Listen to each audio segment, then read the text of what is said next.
Assalamualaikum warahmatullahi wabarakatuh. Jumpa lagi bersama saya Egi Rosi Subianto di mata kuliah Software Quality and Testing. Kali ini kita ada di pertemuan ketiga pembahasan V-model pada software testing. Ya, ada beberapa hal yang akan kita bahas. Yang pertama adalah kita akan membahas mengenai SDLC dulu, kemudian ada SDLC.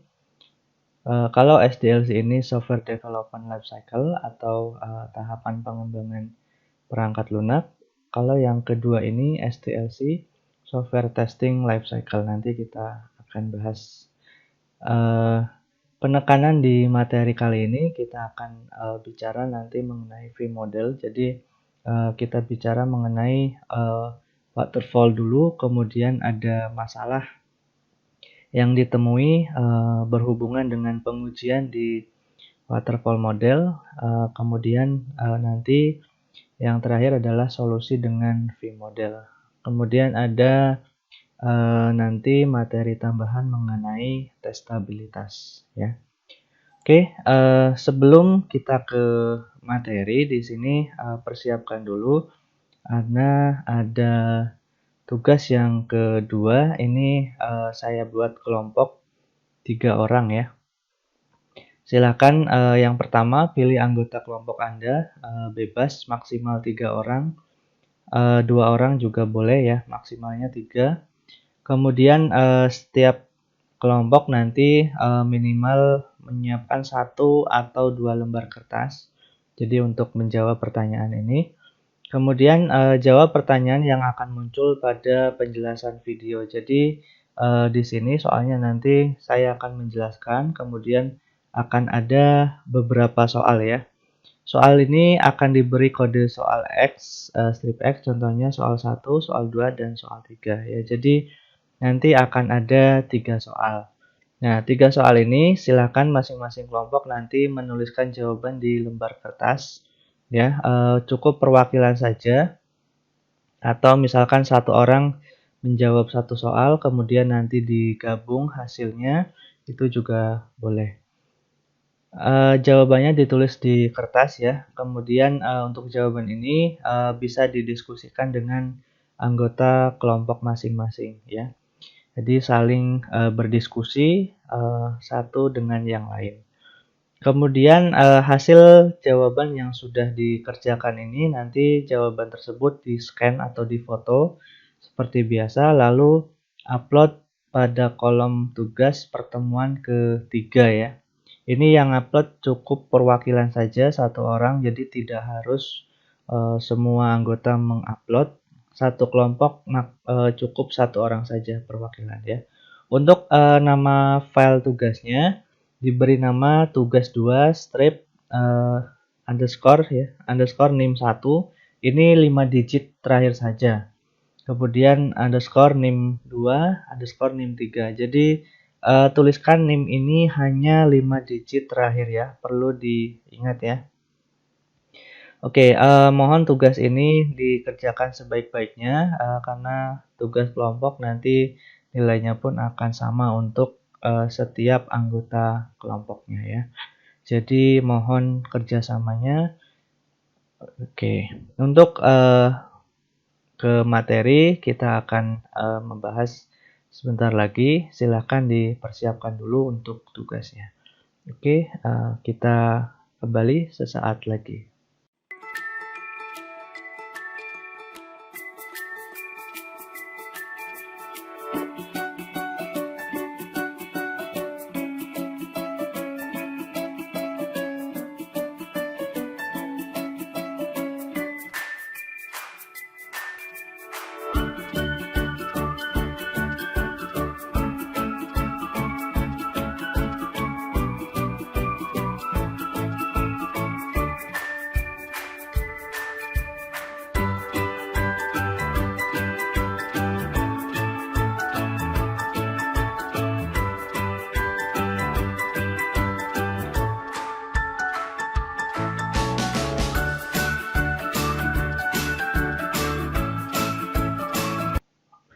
Oke, kita kembali di materi.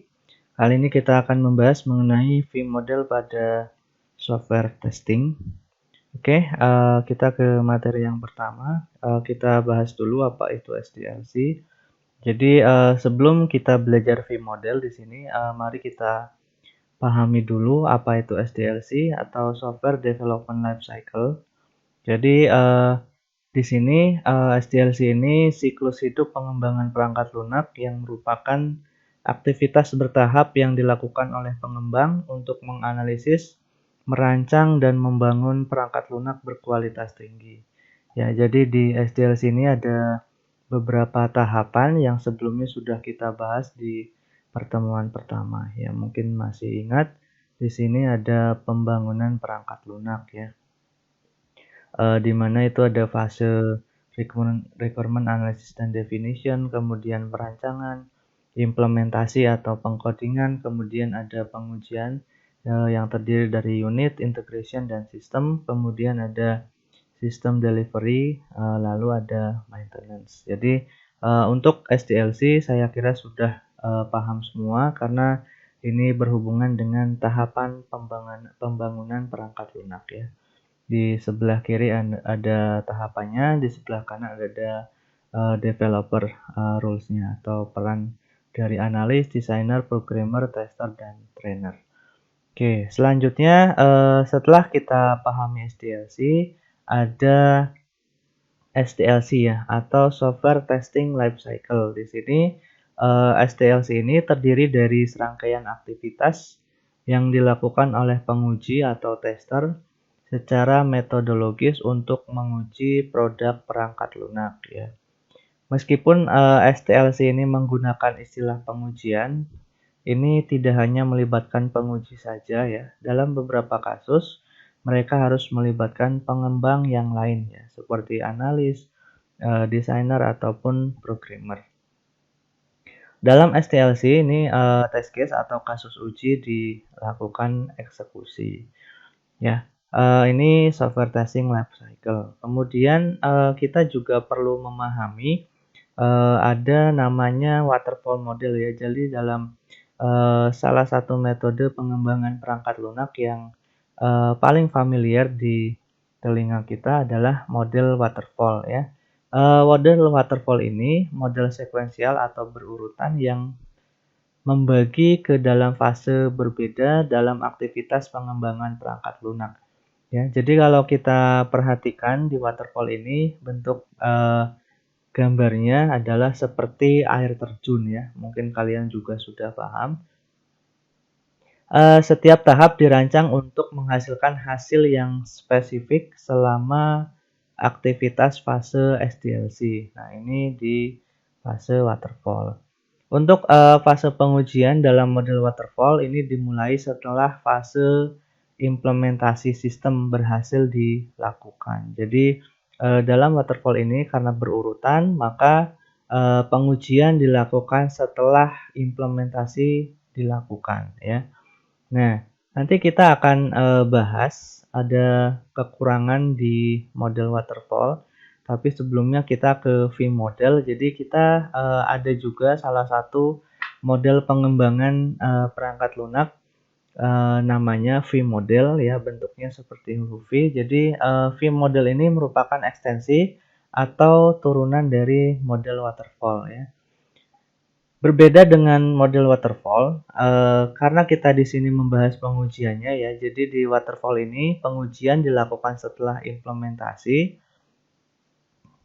Nah, untuk vModel ini ada tahap pengujian yang dilakukan untuk setiap tahap. Jadi tahap apa kemudian diuji, tahap apa kemudian diuji. Nanti ada gambarnya ya, kita bahas.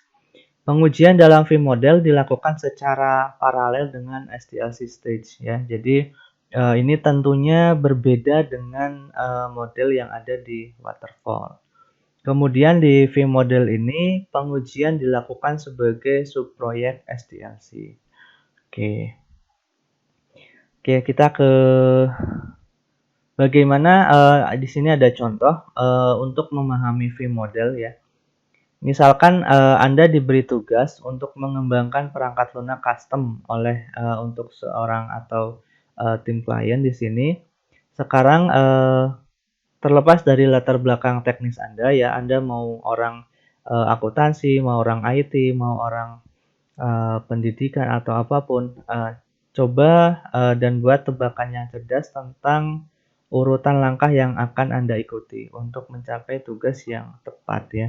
Jadi di sini ada beberapa tahapan. Ini menjadi oke, kita lihat slide berikutnya ya. Nah, ini ternyata masuk ke dalam soal 1. Di sini ada beberapa urutan ya. Coba urutkan sesuai urutan yang benar dalam SDLC. Yang satu, rencanakan bahasa pemrograman. Yang kedua, uji perangkat lunak. Yang ketiga, lakukan pengkodingan. Yang keempat, kumpulkan informasi sebanyak mungkin.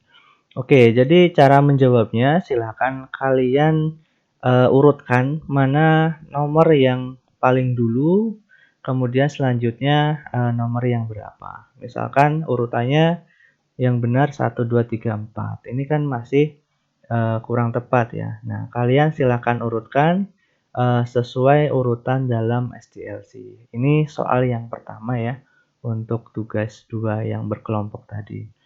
Oke, silakan dilakukan diskusi dengan anggota kelompok Anda.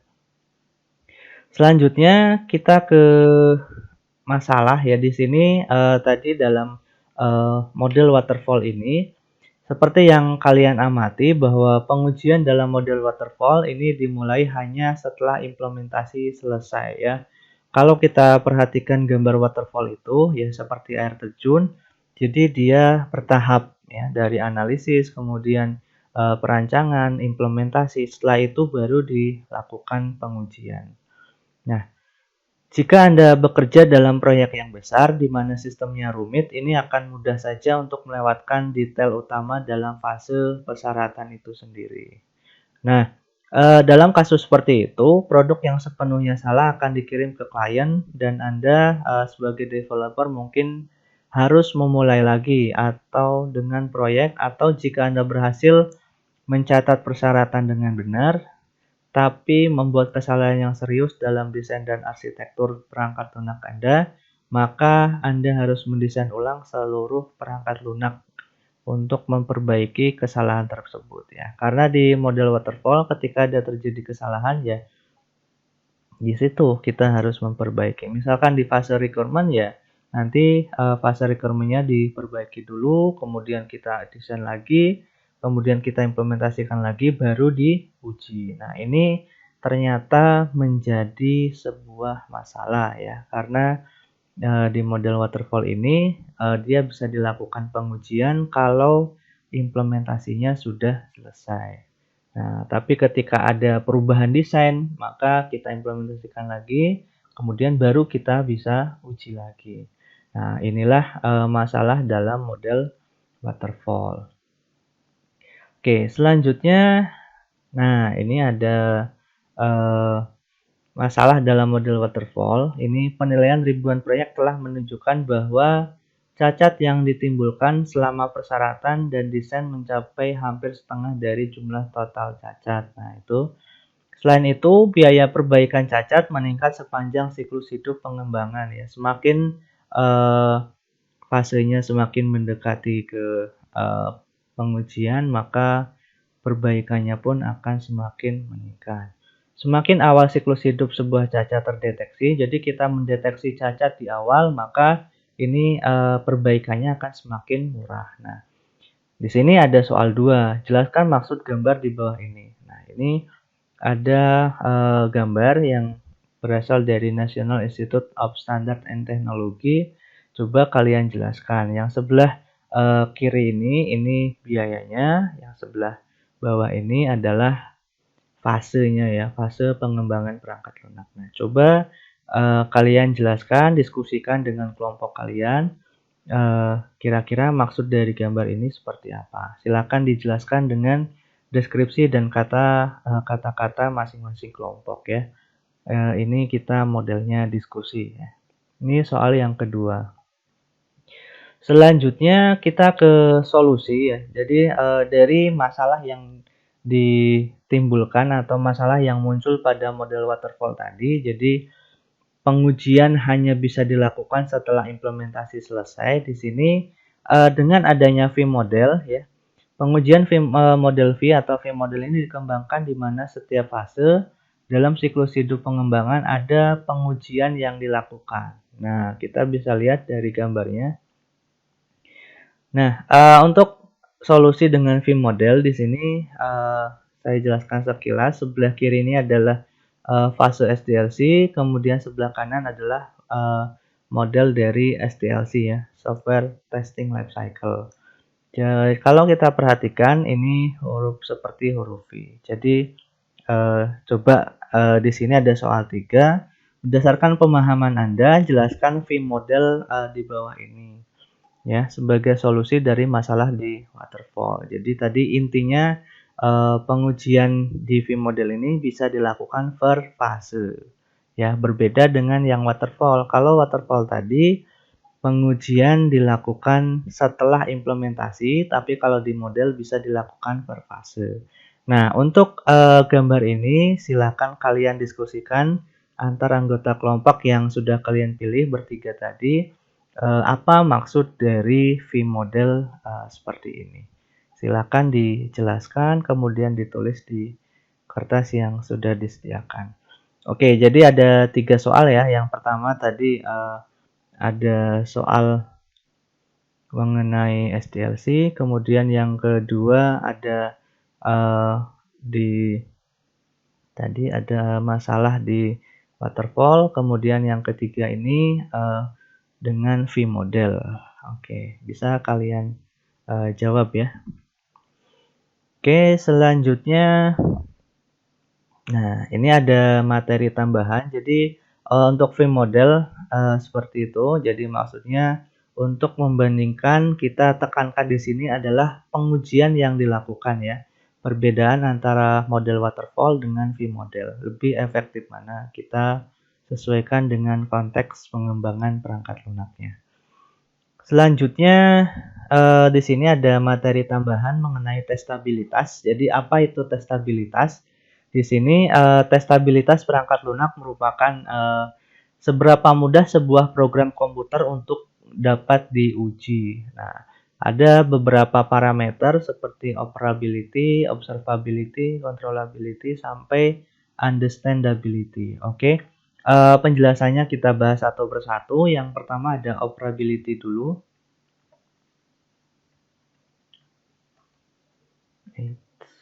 Oke, untuk yang operability di sini kita lihat dari kata kuncinya operability, operation ya. Semakin baik software bekerja, ini akan membuat software dites dengan lebih efisien. Jadi ini parameter yang pertama ya. Semakin baik softwarenya bekerja, maka kita ngetesnya pun akan lebih mudah. Tapi kalau misalkan softwarenya banyak bugnya, banyak errornya ya, kita ngetesnya pun akan kesulitan ya, karena harus memperbaiki bug tersebut, istilahnya seperti itu. Itu yang pertama. Yang kedua, hubungannya dengan observability ya. Apa yang Anda lihat adalah apa yang Anda tes ya. Jadi observasi, hubungannya dengan observasi, kalian lihat apa ya, yaitu yang kalian tes. Kita lihat user interface login, maka user interface itu login itu yang kita tes. Itu observability. Jadi berdasarkan hasil observasi yang kita lakukan. Kemudian yang ketiga ada controllability, ini hubungannya dengan pengendalian ya. Semakin baik kita mengendalikan software, semakin banyak testing yang dapat diotomatisasi dan dioptimalisasi ya. Jadi semakin kita berpengalaman di sini, misalkan kita sering menguji software-software di bidang pendidikan, kesehatan dan lain sebagainya. Nah, ini semakin baik kita mengendalikan, maka testingnya pun akan semakin optimal. Itu yang ketiga. Yang keempat, decomposability ini hubungannya dengan pengendalian batasan testing ya. Kita bisa lebih cepat dalam mengisolasi masalah dan melakukan testing ulang yang lebih baik jika kita bisa mengendalikan, oh software ini ternyata hanya bisa di running di mobile. Nah, kita akan lebih tahu ya. Jadi masalahnya pun kita akan tahu jika kita bisa mengendalikan batasan-batasan tersebut. Kemudian yang kelima, simplicity, kata kuncinya simple atau sederhana ya. Semakin sedikit yang dites, semakin cepat kita melakukannya ya. Dalam artian di sini berarti semakin sederhana perangkat lunak yang diuji, maka semakin cepat kita melakukan pengujian tersebut. Sebaliknya, semakin besar atau semakin kompleks perangkat lunaknya, maka kita pun akan semakin lama menguji perangkat lunak tersebut. Oke, selanjutnya yang keenam, stability, hubungannya dengan stabil ya. Semakin sedikit perubahan, semakin sedikit masalah atau gangguan testingnya. Jika testing, sebaiknya perangkat lunaknya perubahannya tidak terlalu signifikan ya, karena nanti gangguannya atau masalahnya pun akan semakin banyak ya. Di sini usahakan softwarenya stabil. Kemudian yang ke-7, yang terakhir untuk tes stabilitas ada understandability, kata kuncinya understand atau pemahaman ya. Jadi semakin banyak informasi yang kita miliki, kita dapat melakukan tes lebih baik ya. Jadi kita paham spesifikasinya apa, kemudian minimum hardware requirement-nya seperti apa. Ini understandability mengenai informasi perangkat lunak yang akan kita uji. Oke, itu tadi parameter dari tes stabilitas. Ada 7 ya.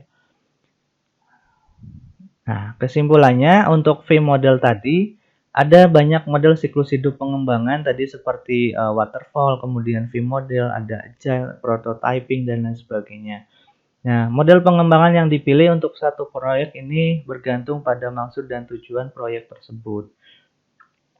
Nah, kesimpulan yang kedua, pengujian ini bukan aktivitas yang berdiri sendiri dan harus menyesuaikan model pengembangan yang dipilih ya. Jika pilih waterfall tadi, maka kita menguji setelah implementasi.